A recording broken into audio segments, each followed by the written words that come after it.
आपण दरवर्षी 15 ऑगस्ट आणि 26 जानेवारी मोठ्या उत्साहात साजरा करतो, पण कधी विचार केलाय का की या दोन दिवसांच्या ध्वज समारंभात नेमका काय फरक आहे? सगळ्यात आधी बोलूयात 15 ऑगस्ट म्हणजे स्वातंत्र्य दिनाबद्दल. 1947 साली याच दिवशी ब्रिटिशांचा झेंडा उतरवून भारताचा तिरंगा पहिल्यांदा फडकवण्यात आला. म्हणूनच या दिवशी आपण ध्वजारोहण करतो. ध्वज खालून वर चढवला जातो, यालाच ध्वजारोहण म्हणतात. हा मान दरवर्षी पंतप्रधान घेतात आणि ठिकाण असतं दिल्लीचा लाल किल्ला. आता पाहूयात 26 जानेवारी बद्दल म्हणजेच प्रजासत्ताक दिनाबद्दल. 1950 साली याच दिवशी भारताचं संविधान लागू झालं. या दिवशी ध्वज आधीच ध्वजस्तंभावर होता, तो उलगडून फडकवला गेला, म्हणजेच याला म्हटलं गेलं ध्वज फडकावणं.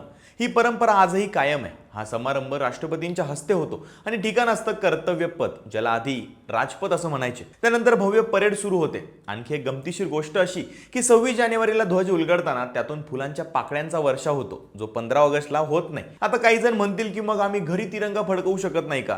तर असं नाही, तिरंगा घरीही फडकवता येऊ शकतो, पण या सगळ्यामध्ये भारतीय ध्वजसंहिता पाळणं गरजेचं आहे. ध्वजाचा अपमान होणार नाही, जमिनीला तो लागणार नाही आणि सूर्यास्तानंतर ध्वज खाली उतरवावा, हे काही बेसिक नियम आहेत. तर 15 ऑगस्टला ध्वज चढतो, जो दिवस स्वातंत्र्याचा इतिहास आहे, आणि 26 जानेवारीला ध्वज फडकतो, जो संविधानाचा अभिमान आहे. ही माहिती कशी वाटली कमेंटमध्ये नक्की सांगा आणि अशाच माहितीसाठी फॉलो करा लगाव बत्ती.